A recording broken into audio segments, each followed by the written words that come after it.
ఇంట్లోనే కూర్చొని సరికొత్త టెక్నాలజీతో సంగీతాన్ని డైరెక్ట్ చేసిన సంగీతం శ్రీనివాసరావు. నా 40 ఏళ్ల కలని నాగి సాధ్యం చేశాడంటూ ఎమోషనల్ కామెంట్స్. సంగీతం శ్రీనివాసరావుకి సంగీతం ఎందుకంత స్పెషల్? ఇంతకీ ఆ సరికొత్త ప్రయోగం ఏంటి? Have a look.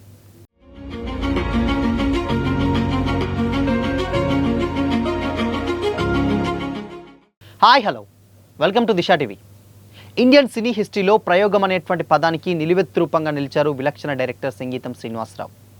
మాటలు లేని సినిమా పుష్పక విమానంతో మూకీ యుగాన్ని మళ్ళీ గుర్తు చేసిన, ఆదిత్య 369తో తెలుగు తెరకు టైం ట్రావెల్ను పరిచయం చేసిన, భైరవ ద్వీపంతో జానపద బ్రహ్మ అనిపించుకున్న అది ఆయన ఒక్కడికే సాధ్యమైంది. వైవిధ్యభరితమైనటువంటి సినిమాలతో తెలుగు సినిమా ఖ్యాతిని దశదిశలా చాటినటువంటి ఈ దిగ్గజ డైరెక్టర్ సుమారు 10 ఏళ్ల విరామం తర్వాత మళ్ళీ మెగాఫోన్ పెట్టారు. 94 ఏళ్ల వయసులో ఆయన డైరెక్ట్ చేసిన వినూత్న ప్రయోగమే సంగీతం.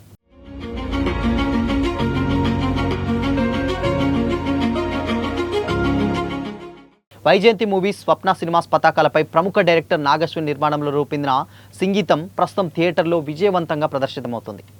మాటలే పాటలుగా మారితే అనేటువంటి అద్భుతమైనటువంటి కాన్సెప్ట్తో వచ్చినటువంటి ఈ మ్యూజికల్ ఫిలిం ఆడియన్స్ను సరికొత్త అనుభూతినిస్తుంది. ఈ సందర్భంగా డైరెక్టర్ సంగీతం శ్రీనివాసరావు విలేకరుతో ముచ్చటించి సినిమా విశేషాలను సైతం పంచుకున్నారు.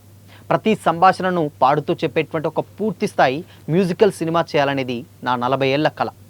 దశాబ్దాలుగా నా మనసులోనే ఉన్నటువంటి ఈ ఆలోచనను నాగశ్విన్ వినగానే ఎంతో ఇష్టపడ్డారు. ఈ సినిమాని నేనే డైరెక్ట్ చేయాలని ఆయన పట్టుబట్టారు. అయితే నా వయసు రీత్యా షూటింగ్ లొకేషన్కి వెళ్ళడం కష్టం. దాంతో నాగశ్విన్ ఒక వండర్ఫుల్ టెక్నాలజీ మేనేజ్మెంట్ వేశారు. హోమ్ థియేటర్లో కూర్చొని ఆన్లైన్ ద్వారా లొకేషన్లోని కెమెరాలు, మానిటర్లను వీక్షిస్తూ ఇంటి నుంచే నటీనటులకు సూచనలు ఇస్తూ ఈ సినిమాను డైరెక్ట్ చేశాను. ఈ సినిమా విజయం క్రెడిట్ మొత్తం నాగశ్విన్కే దక్కుతుంది.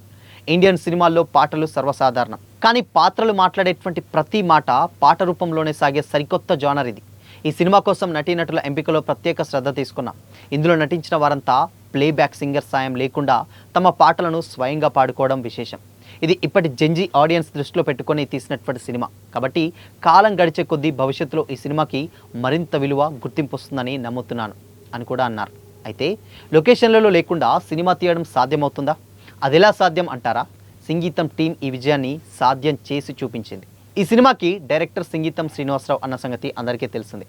కానీ 94 ఏళ్ల వయసులో ఆరోగ్య సమస్యల దృష్ట్యా లొకేషన్కు వచ్చి వందల మందిని కోఆర్డినేట్ చేస్తూ సినిమా తీసే స్థితిలో ఆయన లేరు. ఇటీవల ఈ మూవీ ప్రీ రిలీజ్ ఈవెంట్లోనూ చక్రాల కుర్చీలో కనిపించారు ఆయన.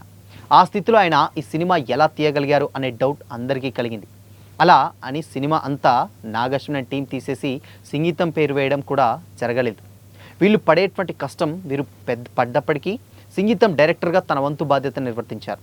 ఆయన చెన్నైలోని తన ఇంట్లోనే ఉంటూ ఈ సినిమాను ఎలా డైరెక్ట్ చేశారో స్వయంగా ఒక ఇంటర్వ్యూలో చెప్పారు. నాగశ్విన్ ఈ సినిమాకి నేను డైరెక్ట్ చేయాలని కోరారు. నాకు ఇప్పటికీ డైరెక్ట్ చేసేటువంటి ఉత్సాహం ఉంది. అయితే నా వయసు దృష్ట్యా టెక్నాలజీ సహకారంతో ఆన్లైన్లో సినిమా తెరకెక్కించేటువంటి విధానాన్ని నాగశ్విన్ ఏర్పాటు చేశారన్నారు. నా హోమ్ థియేటర్లో కూర్చొని షూటింగ్ లొకేషన్లో జరుగుతున్న ప్రతిదీ ప్రత్యక్షంగా చూస్తూ యాక్టర్స్కు సూచనలు ఇచ్చేవాడిని. అక్కడి కెమెరాలు, మానిటర్లు అన్నీ నాకు కనెక్ట్ అయ్యేవి. ఇంట్లో నుంచే మొత్తం సినిమాను డైరెక్ట్ చేశాను. ఇది అద్భుతమైనటువంటి మేనేజ్మెంట్. ఇలాంటి విధానాన్ని సాధన చేసింది నాగశ్విన్ మాత్రమే అని సంగీతం చెప్పుకొచ్చారు.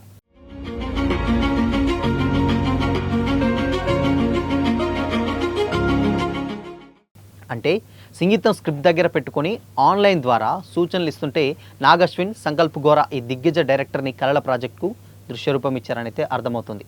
గత శుక్రవారం రిలీజ్ అయినటువంటి ఈ మూవీ ఆడియన్స్ నుంచి ఒక గొప్ప రెస్పాన్స్ అయితే వస్తుంది. అయితే మాయాబజార్ సినిమా రోజుల్లో లెజెండరీ డైరెక్టర్ కేవీ రెడ్డి గారి దగ్గర పనిచేసినప్పుడు కాలం నుంచే కొత్తగా ఆలోచించడం నాకు అలవాటైందని కూడా అన్నారు సంగీతం.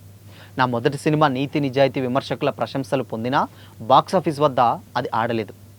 అప్పుడే అర్థమైంది ఆడియన్స్ ఆదరించకపోతే ఎంత గొప్ప ప్రశంసలైనా వృధా అని. అప్పటితో పోలిస్తే ఇప్పుడు టెక్నాలజీ ఎంతో పెరిగిందని, కానీ సినిమాల్లో న్యాచురాలిటీ, హృదయానికి అత్తుకునేటువంటి ఎమోషన్స్ తగ్గాయనిపిస్తుందని కూడా అన్నారు. అంతా భారీ ఎలివేషన్ల చుట్టూనే తిరుగుతుంది. అయితే ఈ మధ్యకాలంలో నన్ను అమితంగా ఆకట్టుకున్నటువంటి సినిమాలు మాత్రం కాంతారా, పుష్ప 2 అని కూడా అన్నారు. కాంతారాలోని ఎమోషన్స్, పుష్ప 2లోని హీరో క్యారెక్టరేషన్స్ నాకు బాగా నచ్చాయి అని కూడా సంగీతం ఆ ఇంటర్వ్యూలో చెప్పుకొచ్చారు. సో మొత్తంగా స్టిల్ ఇప్పుడున్నటువంటి టెక్నాలజీలో డెఫినెట్గా ఆన్లైన్లో కూర్చొని మొత్తాన్ని కోఆర్డినేట్ చేస్తారంటే డెఫినెట్గా నో అనే చెప్పొచ్చు. ఆన్లైన్ ద్వారా డెఫినెట్గా ఏది చేయలేరు. కానీ అక్కడ ఉన్నటువంటి పరిస్థితిలో ఒక ఎల్ఈడి స్క్రీన్ పెట్టుకొని ఆ ఎల్ఈడి స్క్రీన్ అండ్ హోమ్ థియేటర్లో కనెక్ట్ చేసి ఆ టెక్నాలజీ ఏదైతే ఆన్లైన్ టెక్నాలజీ ద్వారా ఇక్కడి నుంచే ఆయన కోఆర్డినేట్ చేయడం, అక్కడ స్పీకర్లు పెట్టడం. సో ఇలా ఏం చేయాలి, ఎలా చేయాలనేది షార్ట్ చేశారు.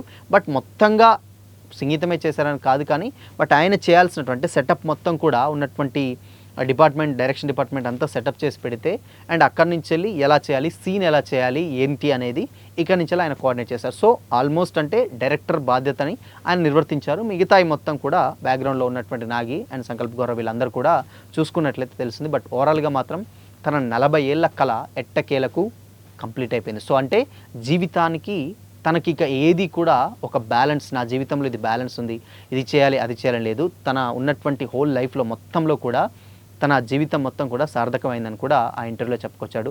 సో నిజంగా ఇంతకంటే ఒక మనిషికి ఇంకేం కావాలి? ఇలాంటి ఏజ్లో కూడా తాను అనుకున్నటువంటి ఒక కోరికని ఆయన నెరవేర్చుకోగలిగాడు. సో పట్టుదల ఉంటే అది ఎలా అయినా సాధ్యమని చెప్పడానికి మరొక్కసారి సంగీతం మరో పర్ఫెక్ట్ ఎగ్జాంపుల్ అని అయితే చెప్పొచ్చు. సో మరి దీనిపై మీ ఒపీనియన్ ఏంటి? కామెంట్ చేయండి.